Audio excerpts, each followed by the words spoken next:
What's going on, guys? It's Jeff. That was a crazy card last night. By the way, I want to thank you guys for all the love and support on the videos yesterday. So in yesterday's video, I have to correct something. So I ended up seeing on there that there was like, you know, the perks and everything, and people were pointing out that there's like sleight of hand, marathon, hardline, stuff like that. And I did mention in the video that I was under the impression that I thought that pro perks were coming back anyway. Well, I thought I was looking at a pro perk here, and you know, since it looks exactly like how it looks over in, you know, the old Modern Warfare 2, I didn't realize that in Modern Warfare 2019 it was already the star shape, which is usually the look of the Modern Warfare 2 star shape. That wasn't a pro perk, so sorry about that. Also, I guess every single time that they go and release any of this new gameplay shit, I'm just gonna directly react to it since people keep saying clickbait. People are trying to change the literal definition of clickbait as if I'm lying in the video or I'm not directing people to the actual gameplay itself. I just hate risking the fact that I'm taking the gameplay and could potentially be copyright strike by it. Even if it is public shit, it wouldn't be the first time. And I'm not even talking about the crazy leak stuff. I mean just like regular public shit. The crazy leak stuff I obviously can't show. The people that get mad about that, I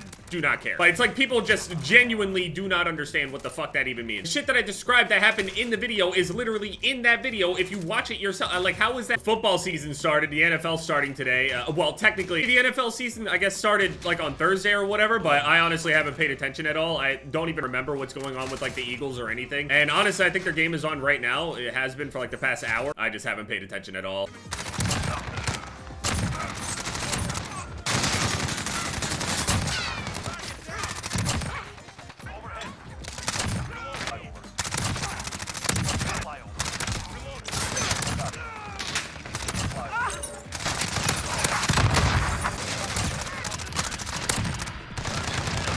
I think the Eagles are playing Detroit. I don't even know like what they did in their offseason or anything like that. Whatever, man. The UFC was last night. Jin Liang versus Daniel Rodriguez. Nate Diaz versus Tony Ferguson. And Chimaev versus Kevin Holland. Tony ended up having a really good fight, in my opinion, with Nate. I mean, some people are talking shit about it, but I enjoyed the fight. Whatever, man. Nate ended up submitting Tony, which was a real big surprise to me. I really did not think that that would happen, but it is what it is. Nate is lucky that he didn't fight Chimaev, is all I'm gonna say. Unfortunately for Kevin Holland, he was the one that was gonna fight him. I mean, given he did call him out before, so like I get it, but crazy shit that was going on with the card. Like nobody had any opportunity to actually prepare for whoever they were gonna fight, so it was kind of weird. No one had any real preparation for it, and then it just basically all sat on like how the matchup really was. And realistically speaking, 9 times out of 10, if it's a good strong wrestler versus a good accurate striker, more often than not, the wrestler will be able to implement their game plan better than the striker. Just more often than not, as opposed to managing to actually snipe them with some sort of shot or a counter or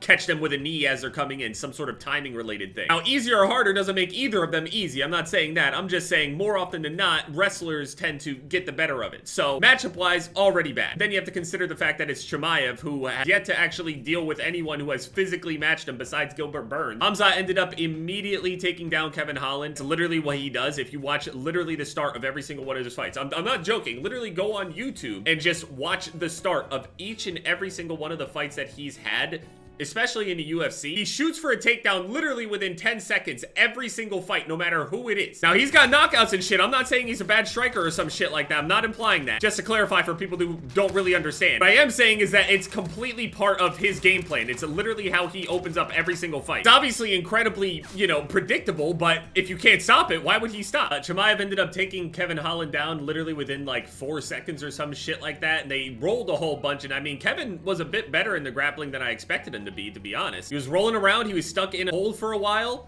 trying to get position back, could never get it back. Physically was obviously really fresh, as strong as he could be, just couldn't get him off of him. I don't know if he got him with like an arm triangle or something, but it looked like his shoulder was dislocated too. I don't know, it was weird. But the fight went exactly how I expected it to. That's literally how any fight would go with Hamza Chimaev versus any striker that cannot defend that takedown. If they do not have a threatening ground game whatsoever with some submission threat, what are you gonna do? And you'd have to be somebody physically strong enough, like fucking Paulo Costa or something like that, to do it. Some people are saying he should go up to 185 instead of 170 just because of the weight miss, but I think he can obviously make 170. He's made it multiple times. It's just this time. I honestly think 185 has more interesting matchups. Obviously, it's a great matchup against Adesanya. If he can take him down, he'll be able to control him. It'll be really, really good. He'll be able to get the title. The thing is, if he moves up to 185, does he beat somebody like Paulo Costa or Robert Whittaker? Because those are the guys that are going to be right there. Vanguard actually makes 0 sense. Since I'm running around here surviving with like EOD on this game, I'm just sitting here like confused as to why they can't do the same exact thing in their hardcore hardcore mode over on Vanguard. What is wrong? Do they not know how to put on a damage clamp? What is wrong? I had so much faith in Sledgehammer. So many people doubt them all the time, and they don't make it easy for me. D-Rod ended up winning against Li Jinliang, but honestly, I feel like Li probably won that decision, but I don't know. I think they should run back D-Rod versus Kevin Holland. I know that D-Rod is like technically he won, and he shouldn't be punished by fighting somebody that just lost in that sense. He probably is gonna have to fight like kind of a more of a rebound kind of thing, and I think so a better matchup like D-Rod would be the way to go. I know D-Rod might not like that, but I think that he gains a lot from fighting Kevin Holland in general. I was wrong on a couple predictions, but fighting's crazy. It is what it is.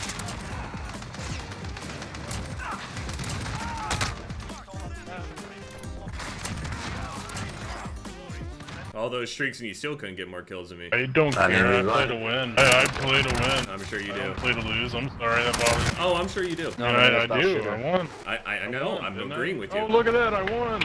I won. You're losing. Yeah, and look, I got more kills than you. That's all I'm saying. That's all. Does that bother you? Anyone that's playing for the win in MP, I'll bet you as much as they talk about how much they care about winning, they won't talk about a single other stat they got. There's a reason for it. Some people are upset about the idea of pro perks, but some people don't even understand pro perks because they didn't play Call of Duty when pro perks were around. So, I mean, it's Sunday. Lots of sports are on and shit. I'm gonna go, I guess, and chill and watch all that shit. Just get familiar with the sports and stuff. Genuinely feel like I haven't paid attention to football in so long. I don't know what's next for Hamza. Oh, so many people are hating on Hamza, man. It's crazy. There are already people out there that dislike them, so I mean, I mean, you're definitely gonna get people that want to watch you regardless, so if that's all that matters to him, then just give him title shots, man. I don't know. I feel like that's not the best matchup for Leon, but it's very obvious that he's on that, like, level where he should be challenging, so I mean, let's just stop fucking around. Just put him up there. If he has to sit around and still wait for that trilogy and everything to get done, I mean, he could go fight Costa at 185. I mean, shit, that would be fun. It's not like, you know, moving up and down and all over the place and still winning in both areas is gonna hurt your position in either of the,